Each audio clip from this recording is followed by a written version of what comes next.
ललन सिंह और उनकी पत्नी न लड़ाई में कल थे ना आज है। लड़ाई में अगर आया है वहां तो केवल एनडीए गठबंधन आया है। जहां मोकामा में अनंत फैक्टर को काटने के लिए चिराग पासवान को उतार दिया गया है और अंतिम में अगर अनंत सिंह को मुक्ति दे सकता है कोई तो वो ललन सिंह या उनकी पत्नी नहीं है सोनम देवी, वो पूरी तरीके से चिराग पासवान है। लालू वहां नहीं पहुंचे तो केवल तेजस्वी के दम पर मैं तो नहीं मानता हूं कि वो वोटर्स यादव और मुस्लिम समाज के जो निर्णायक वोटर्स हैं वो एक तरफ चले जाएंगे। कि नीतीश पलटे हैं तो क्या जनता भी साथ में पलटी है? क्या जनता खिलाफ है नीतीश कुमार के?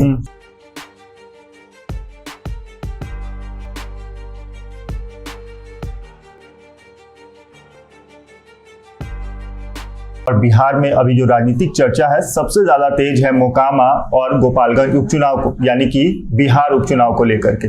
हमारे सीनियर नमन मिश्रा बीते कई दिनों से क्षेत्र में घूम रहे थे और उन्होंने ग्रास रूट पर काम किया है और वहां से डेटा उन्होंने कलेक्ट किया है और डेटा पे आज हम लोग बात करेंगे कि कल दोनों जो सीट है वहां पर वोटिंग होंगे। उससे पहले गणित क्या कहता है महागठबंधन और बीजेपी के दोनों के लिए ये लिटमस पेपर टेस्ट कहीं साबित ना हो ये चुनाव, ऐसा कुछ लग रहा है क्या आपको? देखिए निश्चित तौर पर ये जनता भी ये बात बार बार कह रही है। इसके पीछे देखिए कारण है। जहां 2020 के मैंडेट के बाद नीतीश कुमार नाखुश थे, उन्हें लग रहा था कि उनके खिलाफ भाजपा ने कुछ प्लॉटिंग की है पर्दे के पीछे। मुकेश सहनी के साथ भाजपा ने जो सामने सामने किया वही नीतीश के साथ पीछे पीछे किया और आगे चल के नीतीश कुमार के विधायकों को तोड़ने की भी बात लगातार हो रही थी कि करेंगे नीतीश कुमार के विधायकों को तोड़ेगी भाजपा। तो ये मौका भाप कर नीतीश कुमार पलटे, लेकिन बार बार जो यही बात कही जा रही है नीतीश पलटे और केवल अपनी कुर्सी बचाने के लिए पलटे। तो नीतीश कुमार भी ने भी जब कहा कि हम जनता के लिए पलटे हैं, 2024 में नरेंद्र मोदी को हटाएंगे, बेरोजगारी, अर्थव्यवस्था का जो चरमराना है, जो लगातार भुखमरी है, जो बढ़ रही है, इन्फ्लेशन यानी जो महंगाई बढ़ रही है, उन सब को रोकने के लिए केंद्र में अब दूसरे विकल्प को भेजना होगा। उसके लिए साझा विपक्ष की कल्पना करनी होगी। तो नीतीश की ये सारे जो बातें हैं, सारा दावा है, इसका भी तो टेस्ट है कि नीतीश पलटे हैं तो क्या जनता भी साथ में पलटी है? क्या जनता खिलाफ है नीतीश कुमार के? अब दूसरी तरफ भाजपा की बात सुनिए तो भाजपा के 24 की कुर्सी पर नीतीश की गिद्ध दृष्टि है। नीतीश की दृष्टि के साथ साथ नीतीश कुमार के विपक्ष में जितने लोग साथ हैं उनके, बिहार की बात करें तो तेजस्वी यादव, 7 दलों का गठबंधन, ये सब कहीं ना कहीं नरेंद्र मोदी के खिलाफ है। बिल्कुल। और नरेंद्र मोदी को अपनी साख कमजोर होती दिखेगी क्योंकि बिहार से क्रांति शुरू होती तो देश भर में कैसे थी आप जानते हैं। तो भाजपा को भी इस बात का डर है कि ठीक है नीतीश ने तो हमें धोखा दे दिया, हम जनता को बोल रहे हैं, क्या जनता हमारे साथ देगी? क्या जनता हमारे साथ खड़ी है? क्या हमने जो धोखा खाया नीतीश कुमार से, जो मैंडेट पिछले चुनाव में मिला था वो हमारे नाम पर मिला था, हम बार बार कह रहे हैं नीतीश कुमार को, लेकिन नीतीश कह रहे नहीं मेरे नाम पर मिला था। तो क्या हमारे नाम पर जनता आज खड़ी रहेगी? क्योंकि बोचहा के चुनाव में भाजपा को मुक्की खानी पड़ी थी और अब लिटमस पेपर टेस्ट भाजपा के क्रेडिबिलिटी का भी है। 24 में मोदी आएंगे कि नहीं इसका भी है। ये शुरुआत ऐसे ही किसी जगह से होती है, अक्सर छोटी क्रांति होती है और वो बड़ा रूप लेती है। तो दोनों का कहीं ना कहीं दोनों का जो साख है वो दाव पर है।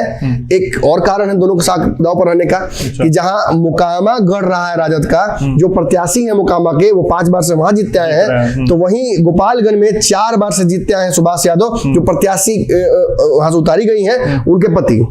तो दोनों गढ़ रहा है दोनों पार्टियों का, तो दोनों बचाना जरूरी है। सर ये मेरी क्यूरियोसिटी है, मैं अपनी जानकारी के लिए पूछ रहा हूँ। हम लोग फील्ड में जब थे, आप कभी लंबे समय तक फील्ड में वहां पर रहे हैं, दोनों जगह पर क्या लग रहा है, कुछ बदलाव दिख रहे हैं क्या? कि चाहे वो हम मोकामा की बात करें या फिर गोपालगंज में, कि कहीं उलटफेर की संभावना भी दिख रही है दोनों से? निश्चित तौर पर उलटफेर दोनों जगहों पे हो सकता है। दोनों जगह लंबे समय से लोग हैं तो इनकम्बेंसी भी लागू होती है।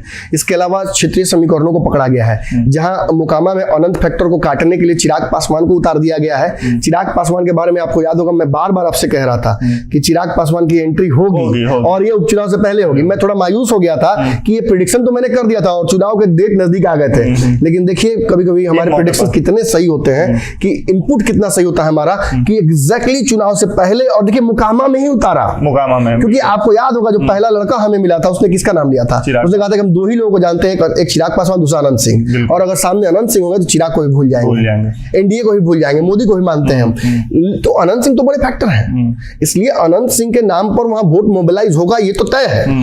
लेकिन चिराग पासवान का अंतिम समय में वहां पहुंच जाना, 40,000 दलितों का वोट वहां होना, वहां सवर्णों के वोट बैंक का भी एक अच्छा खासा हिस्सा, और सबसे बड़ी बात धानुक वोटर जो 50,000 जिसको किसी ने अब तक नहीं छुआ था।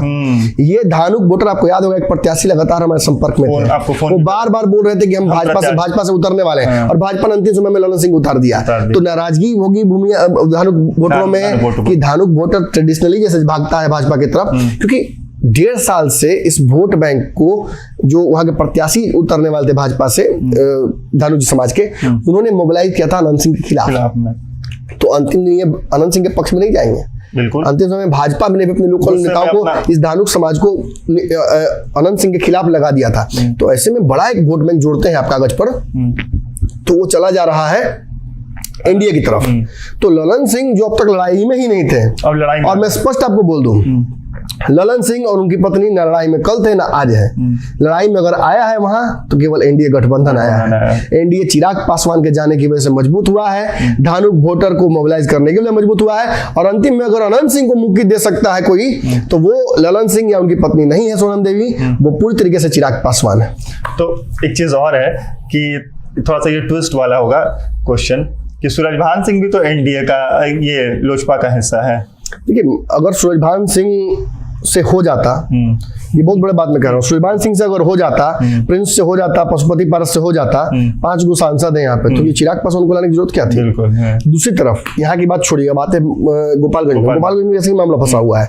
जिस तरीके से तेजस्वी ने एक दांव खेला कि जो वोट बैंक है वहां सवर्णों का 40,000 के आसपास ब्राह्मण, 38,000 के आसपास, माफ कीजिएगा 49,000 के आसपास राजपूत, 35,000 के आसपास, 15,000 के माफ कीजिए भूमिहार, इन वोट बैंक को, और फिर उसमें वैश्य समाज का 38,000 के आसपास वोट बैंक, तो इसको साधने के लिए उन्होंने वैश्य समाज का प्रत्याशी मोहन गुप्ता डाल दिया। लेकिन उनके खिलाफ वहां उतरने वालों में सबसे बड़ा नाम उस जगह पे जिसका तूती बोलता है, जिसका गढ़ रहा है, वो लालू यादव की साधु यादव। बिल्कुल, कि लालू की साधु की साधु की लालू, मतलब कहावत है, खोटा चेहरा बदलने का वैसा कुछ। आज लालू साधु में रिश्ता हो ना हो, लेकिन वहां के वोटर आज भी उस वोट बैंक को मानते हैं। और अगर लालू वहां नहीं पहुंचे तो केवल तेजस्वी के दम पर मैं तो नहीं मानता हूं कि वो वोटर्स यादव और मुस्लिम समाज के जो निर्णायक वोटर्स हैं वो एक तरफ चले जाएंगे। तो ऐसे में उस वोट बैंक में सेंधमारी होगी, साधु यादव बड़ा सेंधमारी करेंगे। इसके अलावा मुस्लिम वोटरों में ओवैसी की सेंधमारी होगी, तो ये भी इनके अगेंस्ट जाता है। तो कहीं ना कहीं जो चुनौती प्रस्तुत वहां की जा रही है वो चुनौती थोड़ी कमजोर हो जा रही है। दूसरी तरफ आप देखते हैं कि जो उनकी पत्नी है, वहां के जो सुभाष सिंह जो थे, उनकी पत्नी है, उनको इस बात का भी वोट मिलेगा कि सिंपैथी उनके साथ जाएगा। 4 बार से जीतते आते बेचारे, इस बार तबियत उनकी खराब हुई, दिल्ली में देहांत हो गया, पार्टी ने टिकट भी दे दिया, तो उसका सिंपैथी उनको मिलना चाहिए, वो मिलता भी है लगभग चुनाव में हमने देखा है। तो ये पक्ष में जा सकता है इनके। तो यही जोड़ घटाव समीकरण लगभग है, दांव पे दोनों की साख है, दोनों को साबित करना है कि हम ही जीतेंगे, हम बेहतर कि हम बेहतर, और जनता के बीच हमारा टूटी बोलता है, हमारा एक्सेप्टेंस है। तो इस वजह से मामला पूरा फंसता दिख रहा है, और मुझे लगता है दोनों जगहों पर बहुत बुरी तरीके से कांटे की टक्कर हो गई है। अंतिम समय में लग रहा था कि गोपालगंज भाजपा जीत रही है और यहाँ मुकामा राजद जीत रही है, लेकिन दोनों जगह पे दोनों जीत सकते हैं, ऐसी स्थिति हो गई है। और केवल जीत हार से हमें मतलब नहीं है, हम यहाँ जो स्थापित करना चाहते हैं वो ये है कि आगे की रणनीति इसी जीत हार पर तय होगी। एनडीए का कुनबा बड़ा होने जा रहा है, कई दलों से बातचीत हो रही है, ये जो मोबिलाइज करने वाले छोटे छोटे दल है जो कहीं नहीं गए इधर उधर, वो भी इसी आधार पर तय करेंगे किधर जाना है। मुकेश सहनी हो या जो भी हो, मुकेश सहनी भी एक बड़ा फैक्टर है, यहाँ भी 20,000 वोट, वहां भी 20,000 वोट, तो दोनों जगहों पर जो वोट है वो मोबिलाइज करने की कोशिश कर रहा है ना। और ये भी आप जानते हैं कि कुछ ही वोट है बिहार, वैश्य और फिर मुकेश सहनी का वोट, ये एक तरफ जाता है। तो इस एक और इसी चर्चा का एक पार्ट ये भी है कि नीतीश कुमार दोनों सीटों पर कहीं भी डायरेक्ट रूप से वो प्रचार के लिए नहीं गए। वो इतने भी अस्वस्थ नहीं थे कि वो 5 मिनट मंच को साझा नहीं कर सकते थे। इसके पीछे आपका गणित क्या कहता है, क्योंकि आप ग्राउंड पे बहुत काम किया, वहां पर भी रहे हैं, रिसेंटली अभी आप आए हैं। नीतीश जी का नहीं जाना मुझे लगता है कि तेजस्वी यादव के पक्ष में ही जाना चाहिए, क्योंकि नीतीश कुमार के खिलाफ तो एंटी इनकम्बेंसी है, जनता में नाराजगी है, ये मुझे दिखता है। पता नहीं, अब मुझे नहीं लगता कि हो सकता है सबको दिखे। कई लोग नीतीश कुमार के गुणगान भी करते हैं, उन्हें लगता है कि नीतीश कुमार बहुत अच्छे हैं। मुझे लगता है कि जनता के में लाइक माइंडेड लोग मिल जाते हैं। मैं जाता हूँ कभी पूछने तो मुझे ऐसे लोग मिला था जो नीतीश कुमार के खिलाफ बोलते हैं। तो हो सकता है कि एक बड़ा फैक्टर है नीतीश कुमार का नहीं जाना समर्थन कर, लेकिन पर्दे के पीछे नीतीश कुमार का नहीं जाना ये क्या इशारा करता है? अगर ये जोड़ घटाव आप देखिए तो अगर ये 2 सीट और एक कोढ़नी वाली सीट तेजस्वी जी जाते हैं तो तेजस्वी को केवल 3 विधायकों की आवश्यकता होगी नीतीश के बिना सरकार बनाने की। बिल्कुल। तो नीतीश क्यों चाहेंगे कि तेजस्वी हर जगह जीत जाए और नीतीश विहीन सरकार चलाने के लिए तेजस्वी फ्रीडम उन्हें मिल जाए? गेम बहुत सारा है। एक ओवैसी के विधायक है, एक निर्दलीय विधायक है और 4 मांझी के विधायक है। 16 पे है अभी मामला महागठबंधन का, नीतीश और मांझी छोड़ के। 4 अगर इसमें जोड़ देते हैं मांझी का 16 4 20 और 2 एक निर्दलीय एक ओवैसी 22 पे सरकार बन जाएगी। तो चलिए ये गणित था मोकामा और गोपालगंज उपचुनाव का, जिसमें हमने जानकारी दी कि दोनों जो बिहार में गठबंधन है, चाहे वो एनडीए की हम बात करें, एनडीए यानी कि बीजेपी और महागठबंधन, दोनों के लिए ये जो चुनाव है लिटमस पेपर टेस्ट है। और ये नहीं कहा जा सकता है कि किसका पलड़ा अभी भारी है। अभी दोनों जो जैसे चुनाव नजदीक आ रहे हैं, कल मतदान होना है, ऐसे में अब नतीजों पर लोगों की नजर रहेगी कि नतीजा ही तय कर पाएंगे कि आखिर इसमें किसकी जीत हुई है और जीत का अंतर क्या रहा है। बाकी इस वीडियो पर आपकी क्या राय है हमें कमेंट बॉक्स में लिखकर जरूर बताएं। इसके साथ ही राजनीति से जुड़े और भी इंफॉर्मेटिव वीडियोस को देखने के लिए चैनल को सब्सक्राइब करें। वीडियो अगर फेसबुक पेज पर देख रहे हैं तो पेज को लाइक करें और फॉलो करें।